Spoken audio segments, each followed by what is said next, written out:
Louange et la reconnaissance sont adressées à Allah subhanahu wa ta'ala, le tout miséricordieux, le très miséricordieux, l'unique créateur des cieux et de la terre, le maître des univers subhanahu wa ta'ala. À lui revient la royauté absolue et le pouvoir absolu sur toute chose. C'est lui qui nous a créés, il nous a honorés et il nous a montré le droit chemin subhanahu wa ta'ala en envoyant les prophètes. Et en envoyant le dernier des prophètes, Muhammad sallallahu alayhi wa sallam, afin que nous soyons reconnaissants et afin que notre vie soit portée par l'adoration, l'amour d'Allah subhanahu wa ta'ala et la bienfaisance. Allah subhanahu wa ta'ala nous a fait la grâce et le grand bien de nous accorder le mois de Ramadan. Laisse Allah subhanahu wa ta'ala que ce mois, de ce qui est passé déjà de ce mois, qu'il était bien, incha'Allah subhanahu wa ta'ala, profitable pour chacun et chacune d'entre nous, petits et grands, et que la suite, incha'Allah, soit encore meilleure, bi'idhnillahi ta'ala. اليوم نحن 17 من رمضان الحمد لله يعني أصبحنا لا نعد الأيام ولا مخافة أن ينتهي الشهر يعني on ne veut pas compter les jours par peur de le voir finir ce mois, alhamdulillah. Mais on doit compter les jours parce que aussi on aborde des moments et des temps forts de ce mois, incha'Allah, nasallahu an yassira lana ma baqiya min ash-shahr, qu'Allah nous facilite, incha'Allah ta'ala, madha akthar min an-nisf, donc 2 jours après la moitié du mois. فنسأل الله القبول فيما مضى ونسأل الله سبحانه وتعالى أن يكون الصيام والقيام محتسبين خالصين لوجهه الكريم وأن نكون قد انتفعنا بما قدر الله لنا في هذا الشهر الكريم إن شاء الله. Donc la suite de Ramadan, bi'idhnillahi ta'ala, donc c'est sur le rythme minimum de ce qui a précédé. Et j'espère que chacun d'entre nous a pu profiter spirituellement de ces jours, la première moitié du mois, et qu'on a pu vivre cette adoration pleinement. Allah subhanahu wa ta'ala, كما تعلمون كتب علينا الصيام ليس فقط إمساكا عن الطعام والشراب وإنما قربة إليه ومحبة فيه وطاعة له ولرسوله صلى الله عليه وسلم. Donc Allah nous a prescrit le siyam, pas uniquement pour s'abstenir de manger et de boire, mais pour vivre des moments intenses de foi, de proximité, de l'application des préceptes et des adorations principales, notamment salat, le jeûne lui-même, et de se montrer meilleur dans son comportement, dans son état d'être, donc dans sa façon d'être. Inch'Allah, que cet exercice s'est bien déroulé. Donc il faut être attentif à cet aspect qui est important de siyam, et on a expliqué à travers les hadiths et les versets qui ont été révélés au prophète sallallahu alayhi wa sallam à ce propos, l'importance que le siyam soit vécu dans son ensemble, pas uniquement l'abstention de manger et de boire, que le comportement puisse suivre, que l'intimité du cœur puisse suivre, et que Ramadan soit par excellence un moment de repentir. Tawba ila Allah subhanahu wa ta'ala. Et ce qu'exige la tawba, c'est vraiment de dresser son propre bilan, donc de se voir directement dans le miroir de la vérité de ce que nous sommes. Allah subhanahu wa ta'ala, il nous a protégés, il nous protège durant ce mois de l'influence majeure de notre ennemi juré qui est Shaitan. Il reste ce que nous avons comme mauvaise habitude, des choses qu'on a appris ou mal appris, ou des choses qui restent. Donc il faudra bien remettre de l'ordre dans nos cœurs, dans notre comportement, incha'Allah ta'ala, et dans tous les espaces qui concernent notre vie, à commencer par nos familles. Alhamdulillah, Ramadan aussi, c'est une dose de bonheur, une dose de sérénité, une dose d'harmonie au sein de nos familles. Il faut aller jusqu'au bout. Bi'idhnillah, que ce mois marque les petits et les grands, et que bi'idhnillah ta'ala, nous serons et nous soyons, durant ce qui reste, exemplaires dans notre vie de famille, dans nos relations avec les autres. Aussi, Ramadan, c'est une rahma universelle, donc ça ne concerne pas que la personne et son proche entourage. Donc c'est un grand élan de solidarité et de bienfaisance, Ramadan aussi. Et toutes ces dimensions-là, donc il faut se rappeler de leur sens, bi'idhnillah samil alim, jusqu'au dernier jour, parce que la suite, comme on va l'expliquer, de Ramadan, ne fait que confirmer que cela. D'accord? Donc, كيف نستقبل ما تبقى من رمضان؟ ما تبقى من رمضان بإذن الله تعالى ستكون العشر الأواخر بإذن الله. Donc les 10 derniers jours qui sont prévus tels que le prophète les a pratiqués pour être des temps d'intensification. D'accord?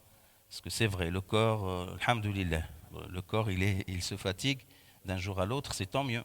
Donc pour comprendre un petit peu les limites de, de ce côté, et de comprendre que l'âme et l'esprit qui nous portent vers Allah subhanahu wa ta'ala est la chose la plus importante. En fait, le corps, sa destinée finale, elle est connue. Mais ce qui compte, c'est le cœur, l'esprit, et ce qu'on portera avec nous auprès d'Allah subhanahu wa ta'ala comme œuvre pure. Donc le corps, il va encore s'affaiblir pour donner de la place à ce qui est essentiel en nous, incha'Allah ta'ala. Et c'est pour ça, Rasoul alayhi salam, il a fait que les 10 derniers jours, donc il commence pour que vous soyez clairs sur les dates, donc c'est la veille du 21 Ramadan, donc le soir du 20 à partir de Maghreb, le jour 20 Maghreb, ça commence les 10 derniers jours, Inch'Allah. D'accord? Donc prévoyant ce qu'il faut, bi'idhnillah, dans les limites de ce qu'on peut. On est des gens occupés, on travaille, on a une vie, les jeunes ils vont à l'école, tout ça c'est bien évidemment la vie continue, et c'est ça la force du musulman, du vrai mu'min, c'est qu'il est capable d'établir cet équilibre. C'est pas parce qu'on travaille, on ne laisse pas de la place à l'adoration d'Allah Azza wa Jalla. Et c'est pas parce qu'on est dans l'adoration qu'on n'accomplit pas nos devoirs dans la vie de tous les jours. Alhamdulillah. Et en plus de ça, une journée de travail pendant Ramadan, c'est une journée de Ramadan quand même. Et Allah subhanahu wa ta'ala nous récompense pour l'effort que nous faisons, parce qu'au final, même le travail, les études, etc., c'est une ibadah, c'est une forme d'adoration d'Allah Azza wa Jalla. Mais celui qui peut dégager un peu plus de temps, c'est ce que faisait le Nabi alayhi salam. C'est ce qu'il y a rapporté. إذا جاء العشر الأواخر ودخل العشر الأواخر النبي عليه الصلاة والسلام يجد في الطاعة ويقوم بما لم يقوم به في معتاد الأيام. Donc le prophète sallallahu alayhi wa sallam, il faisait plus qu'il faisait les autres jours de Ramadan et de toute l'année. Donc ça demande du temps, ça demande de l'effort, ça demande de la motivation. D'accord? Parce que on a tendance vers ces jours-là à ne plus, par exemple, venir pour Tarawih ou de ne pas se réveiller pour les prières. Comme j'ai dit, le corps, il a ses contraintes. Donc il faut aller encore plus vers l'avant. Et pendant ces jours-là, comme disait Aïcha radiyallahu anha, le Nabi alayhi salam, يجتهد ما لا يجتهد فيه في الأيام الأخرى. Il faut prévoir une intensification. Ce n'est que quelques jours, quelques nuits. Nasallu Allah subhanahu wa ta'ala qui nous donne la force mentale, physique et la patience pour supporter cette intensification, incha'Allah ta'ala. Donc, à partir de la veille du 21, bi'idhnillah samil alim, Allah subhanahu wa ta'ala nous a donné une autre grâce. C'est Laylatul Qadr. D'accord? Laylatul Qadr, la nuit de grande valeur, celle qu'Allah subhanahu wa ta'ala décrit dans la sourate qui porte son nom.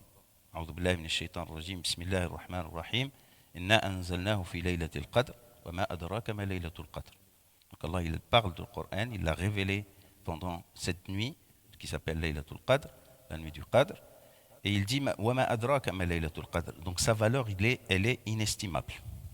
D'accord? Elle est inestimable. Seul Allah connaît sa vraie valeur cette nuit, de par ce qui se fait durant cette nuit, de par ce qui se passe dans l'univers durant cette nuit et de par ce que chaque croyant pourrait faire et que Allah augmentera sa valeur incessante, comme il l'explique tout de suite après. Laylatul Qadri khayrun min alfi shahr. Donc elle a une valeur qui dépasse, c'est vraiment précis, 1000 mois, plus de 84 ans de ibad. Tout ce que tu fais de bien, il est multiplié par plus de 84 ans. وهذه رحمة من الله سبحانه وتعالى, comme disait Rasoul sallallahu alayhi wa sallam, les autres communautés avaient plus de longévité que nous. D'accord? Donc ils avaient plus de temps pour faire des hasanat et faire les bonnes œuvres. D'accord? Et Allah a donné à Ummat Muhammad, la communauté de Muhammad, cette nuit pour qu'elle compense. D'accord? Elle compense ce manque, mais elle compense toutes ces défaillances qui nous touchent durant toute l'année. Alhamdulillah, vraiment il faut la prendre au sérieux cette nuit. Sauf que cette nuit, d'accord, Allah Azza wa Jalla a voulu qu'elle soit pas, comment dire, connue précisément. D'accord? Hikmatullah subhanahu wa ta'ala. Nabi alayhi salam, il a dit dans l'un de ses propos, Allah m'a fait oublier laquelle des nuits était, sallallahu alayhi wa sallam, pour nous dire que ce temps précieux, il est dans les 10 dernières nuits. Taharrawha fil ashr al-awakhir, comme a dit sallallahu alayhi wa sallam. Elle est certainement durant ces 10 dernières nuits. Donc pour dire, effectivement, ces 10 dernières nuits, il faut un rythme qui soit bihawlillahi ta'ala soutenu. Il y a des avis de certains ulama qui la désignent la nuit du 27, donc 26, 27, mais rien ne le confirme. Il n'y a aucune unanimité. Et ça, c'est un secret. Allah subhanahu wa ta'ala, pour que nous gardons la vigilance, nous gardons la motivation et nous allons jusqu'au bout. Parce qu'au final, on n'adore pas Allah Azza wa Jal sur des créneaux précis et on profite juste du moment et après, on s'abandonne à nos autres préoccupations et occupations. Donc Allah, il veut, subhanahu wa ta'ala, que cette durée intense soit jusqu'au bout. Bi'idhnillahi sami al-alim. Donc, Laylatul Qadr, khayrun min alfi shahr, tanazzalu al-malaikatu war-ruhu fiha. Hada min ilm al-ghayb. Allah, il nous informe que les anges descendent dans un hadith. Il n'y a pas un endroit où il n'y a pas un ange dans les cieux. Pour vous décrire tellement l'immensité de cet événement de la nuit du destin ou de la grande valeur. تنزل الملائكة والروح فيها. الروح, c'est Sayyidina Jibril alayhi salam qui mène comment dire, les malaïka. Salamun hiya hatta matla'i al-fajr. Allah subhanahu wa ta'ala remplit cette nuit de paix absolue, la paix qui touche les cœurs, les esprits, et c'est le pardon d'Allah subhanahu wa ta'ala qui imprègne tout un chacun. C'est le moment. Donc, dua, il faut s'ouvrir et ouvrir son cœur pour le dua. D'accord? L'adoration, mais dua. Et invoquer Allah subhanahu wa ta'ala. Celui qui a des duas, qu'il les consacre vraiment, qu'il les dise avec humilité, avec amour et avec certitude qu'Allah subhanahu wa ta'ala va accepter ces duas. Comme a dit le Nabi alayhi salam, Ud'u Allah wa antum muqinuna bil ijaba. Donc tu fais dua avec une certitude ferme que seul Allah subhanahu wa ta'ala peut répondre à tes supplications, à ta demande, et qu'il est capable de le faire subhanahu wa ta'ala et de t'accorder le meilleur de ce que tu veux, et pour toi, et pour tes proches, et pour tous ceux que tu aimes, et pour l'ensemble des humains. Donc la batterie de dua ne se déchargera pas tant qu'on a envie de dire à Allah subhanahu wa ta'ala ce qu'on aime, sur ce qui est minime dans notre vie comme sur ce qui est majeur dans notre vie. Ne dites pas ça, c'est un sujet sur lequel je vais pas, non, c'est trop petit comme sujet pour demander à Allah. On demande à Allah pour toutes choses subhanahu wa ta'ala. فنسأل الله سبحانه وتعالى القبول أيها الإخوة. Donc l'autre chose parmi ces 10 derniers jours, c'est une ibada, une adoration qui commence, alhamdoulilah, qui reprend comment dire, que les gens reconnaissent et apprennent de plus en plus, c'est l'i'tikaf. C'est le fait d'effectuer la retraite spirituelle. D'accord? Donc ça, c'est une ibada qui demande du temps, tout entièrement, parce que Nabi alayhi salam, il le faisait entièrement dans la mosquée, qui ne sortait pas. Sallallahu alayhi wa sallam. Et ça peut ne pas correspondre aux disponibilités des uns et des autres. Essayons de faire le maximum pour celui qui peut faire un temps. L'esprit, c'est de se garder en retraite, se mettre seul avec Allah subhanahu wa ta'ala pour faire les adorations, le Coran, le dhikr, tous les actes d'adoration, tout en étant en état de jeûne la journée et puis après pour passer la nuit. Donc celui qui peut faire 24 heures, celui qui peut faire 48 heures, celui qui peut faire toute la période, qu'Allah subhanahu wa ta'ala lui facilite. Mais sachez que Rasulullah sallallahu alayhi wa sallam faisait l'i'tikaf jusqu'à la fin de sa vie. L'i'tikaf, c'est le fait de se mettre vraiment à un endroit précis, ce qui est la mosquée, durant un moment qui est précis, pareil, il ne sortait que pour Salatul Eid, sallallahu alayhi wa sallam. D'accord? Et son objectif, c'est vraiment, vous le comprenez bien, c'est vider son cœur de toute préoccupation et s'adonner à Allah subhanahu wa ta'ala. Ça ressemble al hajj, mais tout en étant sur place. Et voilà, donc chacun fera ce qu'il pourra, mais c'est une adoration qu'il faut faire. Même les mères des croyants, elles sortaient, les femmes musulmanes, Aïcha radiyallahu anha, elle participait à l'i'tikaf. Le Rasul sallallahu alayhi wa sallam lui mettait un endroit spécifique et après la mort du prophète, on lui mettait une tente carrément pour qu'elle puisse rester à la mosquée, adorer Allah. Donc pour vous dire à quel point c'est important. من عبادات أيضا النصف الثاني من الشهر. Donc ça va de soi qu'on rappelle l'importance du Coran. D'accord? Ces moments de retraite, c'est pour le Coran en particulier. D'accord? Pour réciter le Coran al-Karim, pour méditer sur les textes du Coran et l'apport infini qu'a ce ressourcement avec le livre d'Allah subhanahu wa ta'ala. D'accord? Parmi les ibadat, les autres ibadat, c'est zakatul fitr aussi, il ne faut pas l'oublier. Puis après, en général, le don généreux, le don solidaire, le don fraternel, donc qui prend aussi de la valeur, d'accord, avec toutes les autres adorations.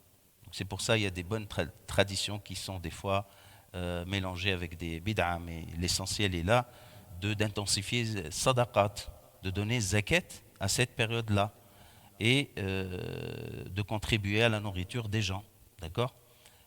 Et on a zakatul fitr. Donc zakatul fitr, cette zakat qui est spécifique du jeûne. Et comme le dit Nabi alayhi salam, tuhratun lis-sa'imi min ar-rafath, comme a dit Nabi alayhi salam, ou à peu près comme il l'a dit, alayhi salatu wassalam. Donc c'est cette sadaqa qui expie, qui corrige, d'accord, toutes les erreurs qu'on aurait pu commettre durant le jeûne. Et il dit وَهِيَ طُعْمَةٌ لِلْمَسَاكِينَ. Donc c'est un acte orienté vers les plus pauvres. Et si vous regardez, subhanallah, cette zakatul fitr, c'est un acte universel. Vous pouvez imaginer le temps d'argent, la quantité d'argent à l'échelle universelle qui est donnée. Et c'est parce que c'est une zakat qui concerne chaque âme vivante. Ça concerne même le bébé.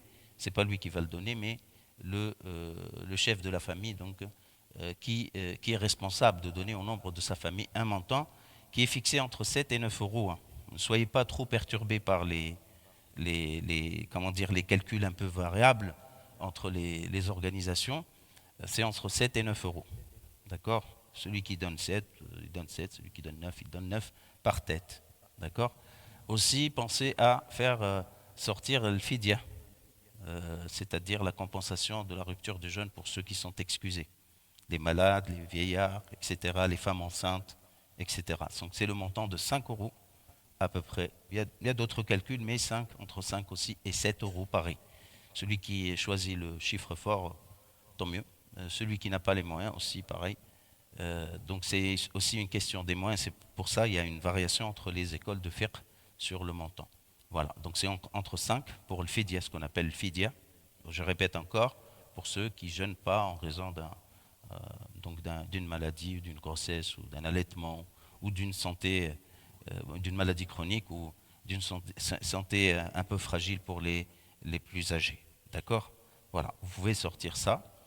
Zakatul fitr, c'est à partir du 27, mais les fuqaha, ils ont prévu de autoriser. Il y a des fatawas qui disent qu'on peut la sortir avant, surtout pour cet argent qui pourrait aller ailleurs que dans notre entourage, même si la zakat, à la base, elle concerne l'entourage proche. D'accord? On suppose que, alhamdoulilah, il y a d'autres endroits qui sont plus dans la misère qu'ici, mais il y a aussi des gens qui sont dans le besoin. D'accord? Donc ceux qui pensent donner ici, qu'ils le font, qu'ils le fassent, Inch'Allah, et qu'Allah accepte. Et c'est un acte que nous faisons avec amour, humilité et reconnaissance envers Allah subhanahu wa ta'ala qui nous a facilité cette adoration et qui nous a fait vivre le mois jusqu'au, Inch'Allah, j'espère jusqu'au bout, bihawlillahi sami al-alim. Voilà donc quelques enseignements, quelques consignes par rapport à la fin du mois. Bien évidemment, on essaie de fréquenter un peu plus la mosquée. D'accord? Toujours, la valeur de l'adoration elle est plus importante, comme disait Nabi alayhi salam, rien que pour la salat, c'est multiplié par 25 ou 27. D'accord? Donc, masha'Allah, yani, Allah il nous ouvre la porte. Il faut faire ses provisions pendant ces 10 jours et au maximum, bi'idnillah. Et ce qui est formidable, c'est que on ne sortira pas sans être impacté. C'est ça le plus important en fait. Tu ne peux pas être dans cette intensité d'adoration et puis après comme si de n'a rien été, comme on dit. il y aura une suite, bi'idhnillah. Allah marquera nos cœurs, nos esprits, bihawlillah. Et que, voilà. فنسأل الله القبول أيها الإخوة, avec beaucoup d'humilité, avec beaucoup de... On est partagé entre l'espoir et la crainte. On ne sait pas si Allah il accepte ou pas nos œuvres, mais nous on aime Allah. J'espère que chacun d'entre nous a cet amour inconditionnel à Allah subhanahu wa ta'ala et cette soumission inconditionnelle à Allah subhanahu wa ta'ala, cette dévotion bi'idhnillah inconditionnelle. Allahu akramul akramin. Allah subhanahu wa ta'ala il est le plus généreux et que nous puissions être parmi ceux qu'il comptera parmi les gens affranchis du feu. Utaqa an-nar, inshallah. Utaqa Allah subhanahu wa ta'ala min an-nar. Yani, نسأل الله سبحانه وتعالى أن نكون منهم. Un autre sujet, c'est le sujet qui concerne notre communauté suissicienne, Inch'Allah. C'est le projet de notre mosquée, Jazakumullah khayran. Donc c'est toujours important de le rappeler. Alhamdulillah, Rabbil Alamin. Vous savez, on vit à une période où on est, Alhamdulillah, yani, les gens ils voient plutôt le négatif, d'accord? Il faut voir ce qui est positif. Il faut voir l'espoir, comme dit Allah Azza wa Jal, innahu la ya'asu min rawhillahi lil qawmil kafirun. Les gens qui se remplissent par les cœurs qui se remplissent par le désespoir, ce sont des cœurs faiblement remplis de foi en fait. Donc le musulman ne doit pas être touché par le désespoir. Il a toujours le courage. Il a une grande espérance en Allah subhanahu wa ta'ala pour que tout aille mieux. Donc Rabbi, Allah Azza wa Jal nous a facilité, vous savez, d'acheter ce bien qui est en bas de celui-ci là, du Grand Val. Et vous savez, l'histoire a commencé clairement en 2015. En 2015, on n'avait rien. Rien. Une idée, un espoir en Allah Azza wa Jal. Et un principe, c'est que personne ne fera le travail à notre place. Personne. Même si, alhamdulillah, cette mosquée n'a jamais manqué de rien. Walillahi alhamd, jusqu'à ce jour. Mais pour construire l'avenir de notre communauté, on s'est dit, on va collecter de l'argent. Est-ce qu'il y a un terrain à acheter? Il n'y avait rien. Est-ce qu'il y a un bâtiment? Il n'y avait rien. Mais on a commencé avec cette idée. Jusqu'à ce que Allah subhanahu wa ta'ala nous a permis de trouver cet endroit-là. Et on a trouvé l'argent pour acheter, pour payer les frais, etc. etc. Alhamdulillah Rabbil Alamin. Et on a demandé à personne. C'est nous, vous, chacun d'entre nous, ceux qui sont partis, ceux qui sont toujours là, et ceux qui étaient de passage, une Jumu'ah comme ça, qui sont peut-être plus revenus, mais Allah il a inscrit leur nom dans cette liste de bienfaiteurs qui ont acheté cette mosquée. Donc là, vous savez, les démarches administratives, donc elles prennent du temps. Pour ceux qui ne savent pas, elles prennent du temps. Il y a des recours, des ceci, des cela, etc., des allers-retours. Ça prend du temps et ce n'est pas nouveau et ça se passe toujours comme ça. Donc ça demande de la patience. Nous, on sait que la mosquée, elle va être construite, bi'idhnillah samil alim. D'accord? On arrive à la fin. D'ailleurs, la plupart des démarches, elles sont terminées. D'accord? Donc, on continue avec le même esprit. Ce n'est pas sous le feu d'urgence en cours. Non, on donne, alhamdoulilah, de voir notre compte s'élever, comme vous le voyez chaque semaine. Il ne reste qu'autour de 300 000 euros. On a fait plus que ça, alhamdoulilah. D'accord? Donc, ce qui est demandé, c'est une implication encore plus forte. Jazakumullahu khayr. Jusqu'à aujourd'hui, je ne veux même pas donner des chiffres. Ce n'est pas ce qu'on souhaite, en fait. D'accord? Donc, il nous est demandé, bihawlillah, de profiter de ce qui reste de Ramadan. Et après Ramadan, vous savez, des projets de ce type-là vont être mentionnés jusqu'à la fin des temps. On n'investit pas pour, comme a dit le Nabi alayhi salatu wassalam, إذا مات ابن آدم انقطع عمله إلا من ثلاث. Quand l'humain décède, ses œuvres s'arrêtent, s'interrompent. Sauf trois choses. Et ces trois choses, vous allez voir, elles sont liées, subhanallah. Là, on ne fait pas du commercial, là, c'est du din. C'est Rabbi subhanahu wa ta'ala qui parle. Et le projet, ce n'est pas à moi, c'est à personne. وَأَنَّ الْمَسَاجِدَ لِلَّهِ وَأَنَّ الْمَسَاجِدَ لِلَّهِ. D'accord? Si c'était pour moi, je ne demanderais rien à personne. D'accord? Mais lillah subhanahu wa ta'ala. Et on a tous, je sais qu'on a tous la fierté du musulman qui ne demande pas à personne. Pour lui-même, il ne demande rien. Mais pour Allah, on demande. D'accord? Il y a des frères qui me disent, Wallah, je n'ai pas l'habitude. Non, lève cette gêne et dis-toi, c'est pour Allah. Ce n'est pas pour moi. Wallah, si c'était pour moi, j'en parlerais même pas une seconde. D'accord? C'est le cas de tout le monde. D'accord? C'est pour Allah. Azza wa Jal. Donc on disait quoi? انقطع عمله إلا من ثلاث. Donc là, ils seront. Sadaqatun jariya. Donc une affaire ou un projet d'une portée générale, d'intérêt général, quel qu'il soit. Les mosquées en font partie, ils sont peut-être même en haut de la liste. D'accord? Sadaqatun jariya. Donc ça veut dire quoi? Jariya courante. Donc toi, tu n'es plus là, et le compteur, il continue. Toi, tu es dans ta tombe, tu n'es plus rien, tu es de la poussière, tu es auprès d'Allah subhanahu wa ta'ala, ton esprit est auprès d'Allah, et l'ajr, il court. Des années, des siècles, des millénaires. Il faut voir ça. Il faut voir ça avec le petit bilan qu'on porte, quelle que soit sa valeur. On a besoin de ça en vrai. Donc, sadaqatun jari. Là, la pensée, l'idée, pardon, c'est que ce projet soit une sadaqa jariya pour chacun d'entre nous, petits et grands. Petits et grands. D'accord? Hommes ou femmes, tous, bi'idhnillah. Et on a fait la preuve de tout ça, alhamdoulilah. Nos sœurs, les femmes, les jeunes, les plus jeunes. Il y a 5 jours, à peu près, un ami de la communauté protestante, il a fait un don pour la mosquée, lui et son épouse. Il a fait un don pour la mosquée, lui et son épouse. C'est très touchant. Et ça réveille nos consciences. Pareil, l'année dernière, il y a des non-musulmans qui ont donné. Pour la mosquée, dites-vous, pour la mosquée, nominativement. Pour le projet de la mosquée. C'est quand même quelque chose. Alhamdoulilah. Parce que ces gens-là, ils ont vu, ils prévoient le bien qui est dans ce projet. D'accord? Je le répète encore. Des amis qui ne sont pas musulmans et qui donnent. Et nous, peut-être, il y a des gens qui n'ont jamais donné. Il y a peut-être des gens qui fréquentent la mosquée mais qui n'ont jamais pensé que le projet, il dépend de leur sadaqa jariya aussi. D'accord? Voilà. Sadaqatun jariya. Autre chose. Ilmun bathahu fi sudur ar-rijal. Une science que tu as transmise dans les cœurs des gens. Où vous trouverez un endroit de transmission de savoir comme la mosquée. Toi, tu dis, c'est pas moi qui a... Moi, je n'étais pas ni cheikh, ni professeur, ni rien du tout. Non, mais toi, tu as facilité tout ça.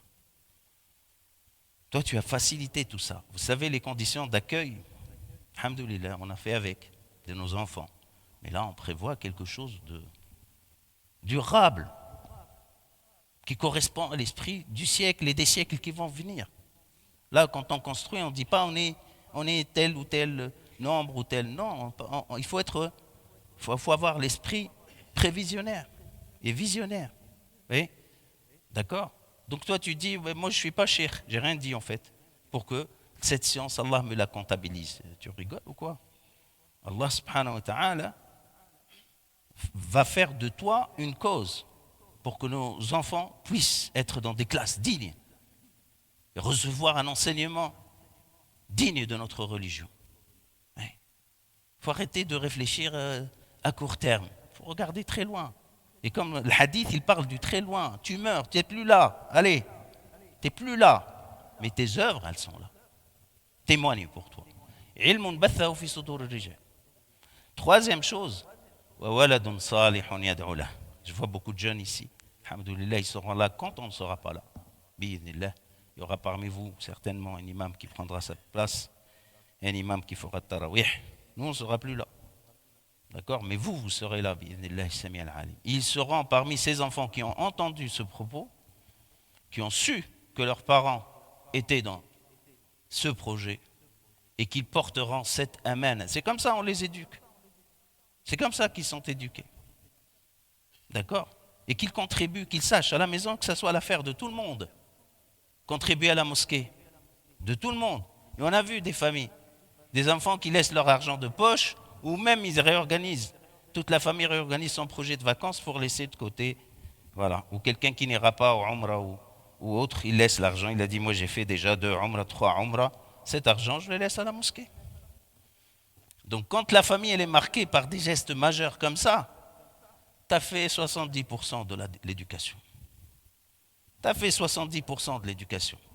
L'éducation, ce n'est pas ordre et consigne. Ce n'est pas ça. C'est l'exemplarité.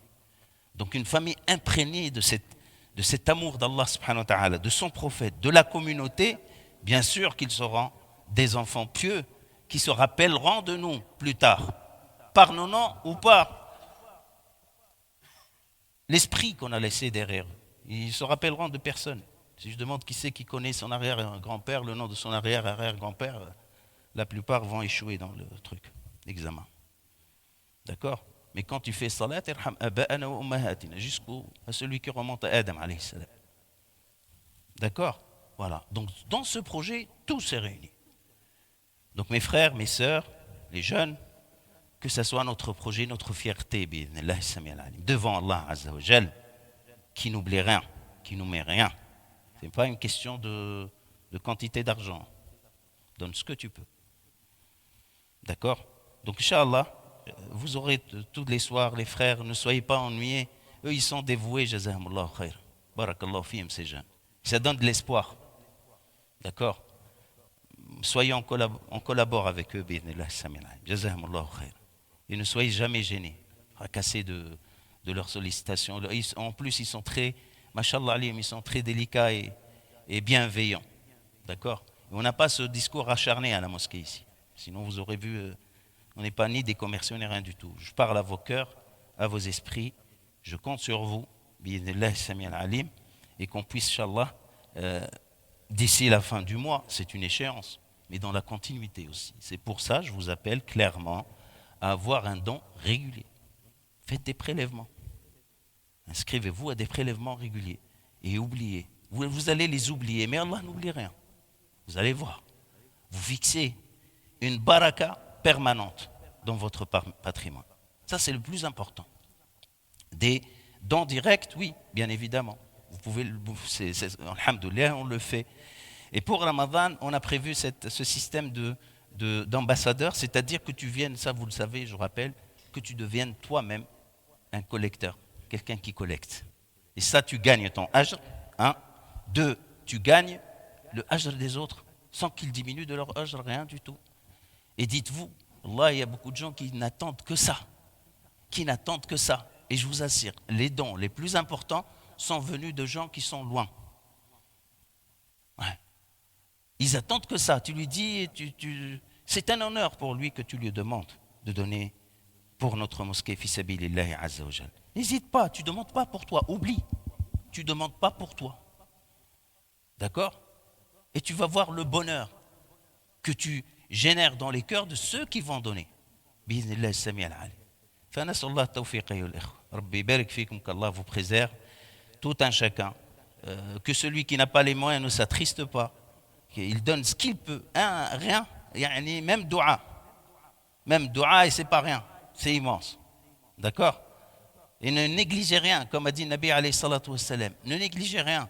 Ittaqin nara walaw bi shaqqi tamra. Ne serait-ce que la moitié d'une date compte auprès d'Allah azza wa jalla. فنسأل الله القبول. نسأل الله سبحانه وتعالى أن يوفقنا وأن يحيينا, qui nous donne la santé et l'âge.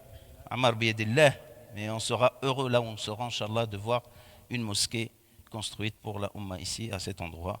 أقول قولي هذا واستغفر الله لي ولكم فاستغفروه من كل ذنب الغفور الرحيم